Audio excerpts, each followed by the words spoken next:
Welcome back, my friends. My name is Tolly Bryn. This is The Joy of Awareness.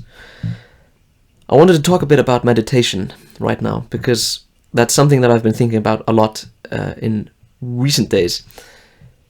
I used to be a really avid meditator. I think I mentioned this in the last video, but I used to meditate a lot. When I was around, 20 years old, I did my first 10-day Vipassana course. That was in Barcelona, in Spain, in fact. And that was a 10-day course where I sat in total silence for more than 100 hours over the course of 10 days.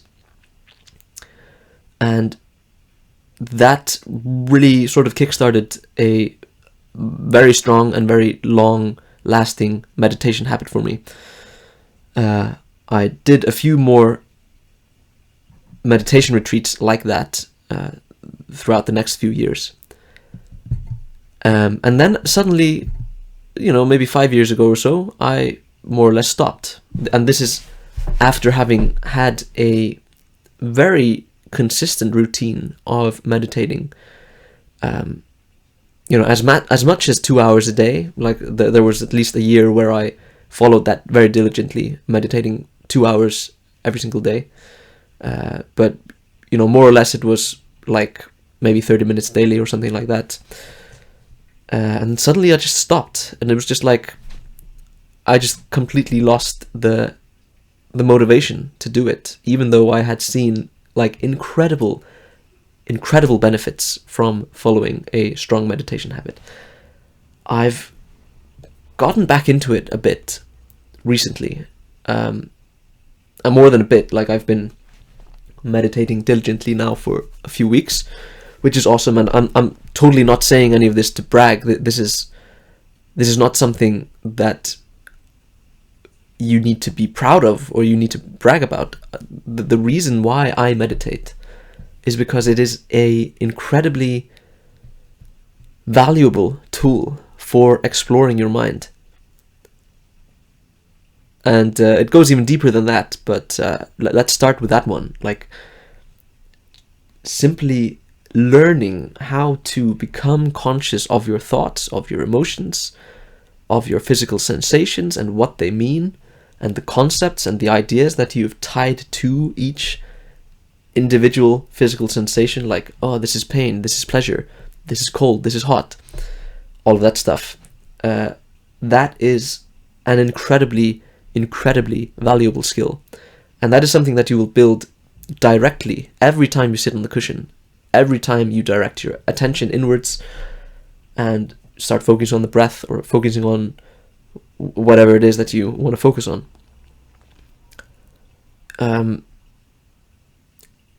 The reason I got back into meditation right now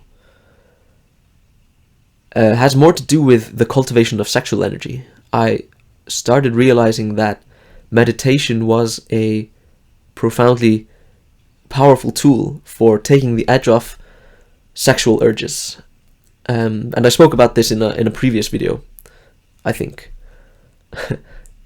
And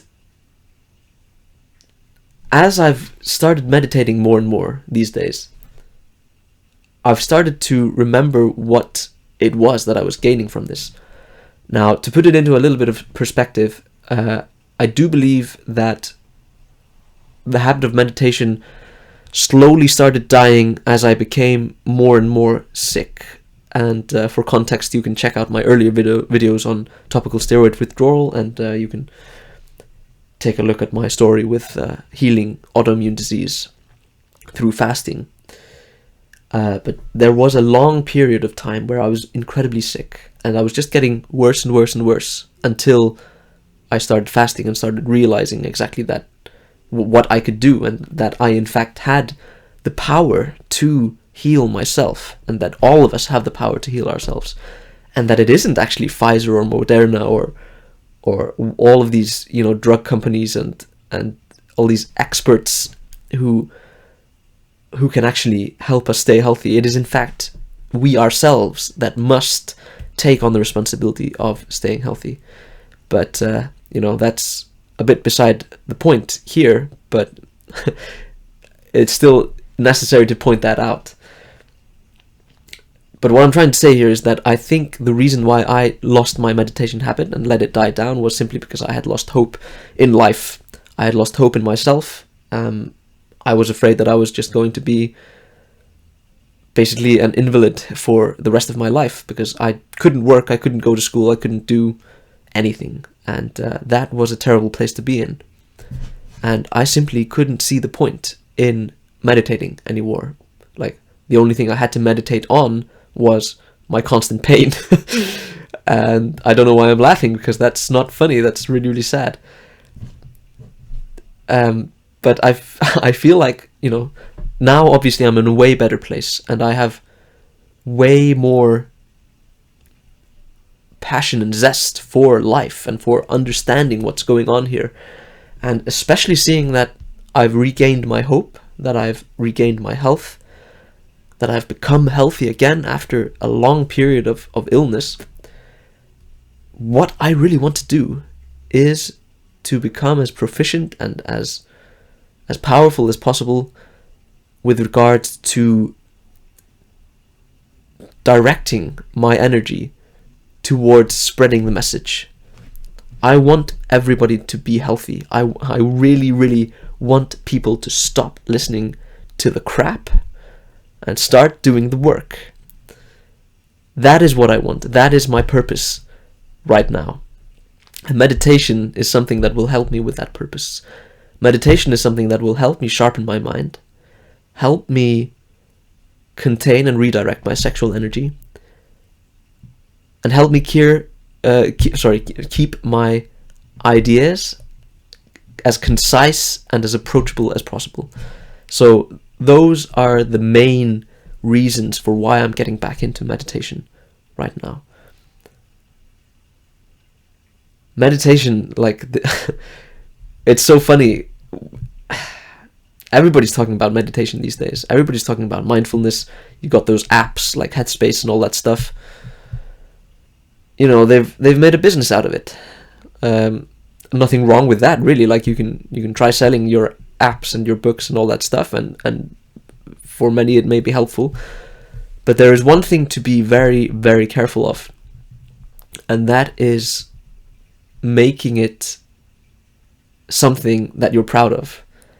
And it's not that it isn't something to be proud of, because it is. Like, sitting down for a meditation session and not moving for an hour and focusing on the pain, like, that takes discipline, that takes strength of mind, and it's something that's pretty cool, actually, and valuable.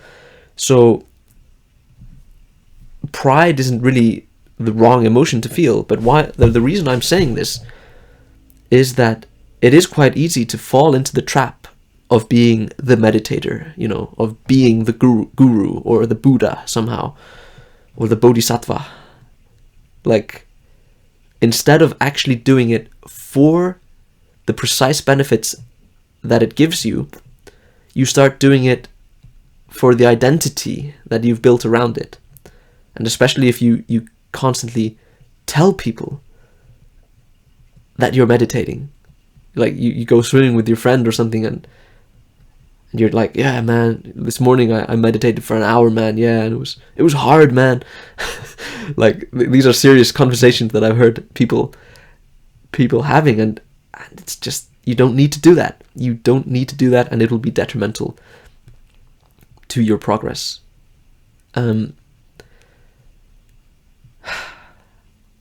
A few other things that I would like to mention, one other thing at least, is that I don't think it matters all that much if you're a beginner meditator, exactly what path you follow. Meditation is highly versatile, and there are very many ways that you can go with regards to meditation. I am highly fond of, now I can't remember what it's called, concentration meditation, samadhi, I think it's called. I can't remember, I'm sorry guys, but I'm really fond of this approach, and this is an approach that focuses mostly on developing concentration skills, or concentration in general. And there are other really valuable paths like Vipassana, for instance, which is, that it does definitely focus on concentration, but it's more of a sort of body scan phenomena. You're taking in all of your bodily sensations without judging, allowing them to come up, and I can't remember if that's actually what you're supposed to be doing in it, but I certainly do it. I start thinking about the labels and the concepts that I attach to all the bodily sensations and to the thoughts in my minds and the emotion. And that is a very, very valuable approach also. But what I do these days is simply to sit down, relax completely and totally, breathe in and out a few times.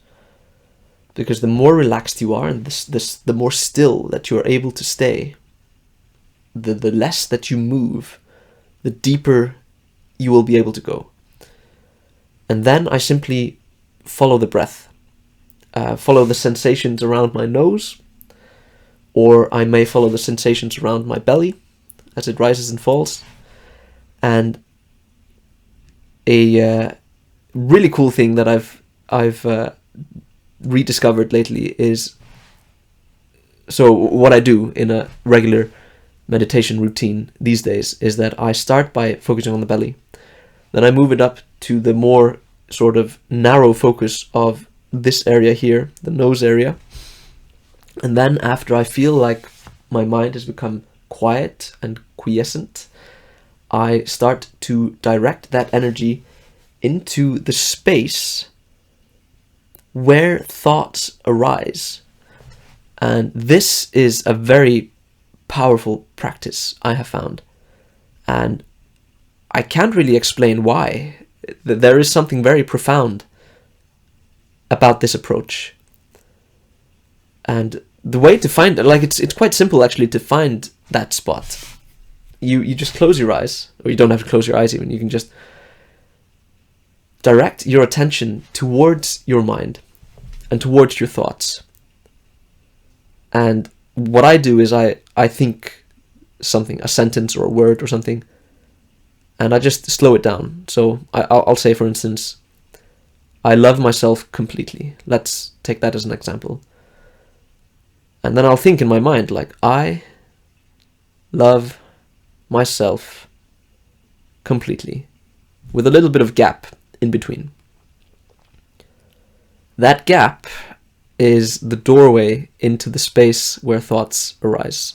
So you focus on that gap, and you can repeat the sentence or the mantra or the word as often as you feel you need to, and then in the end you can release it. You can let it go, and remain with your attention resting in that place.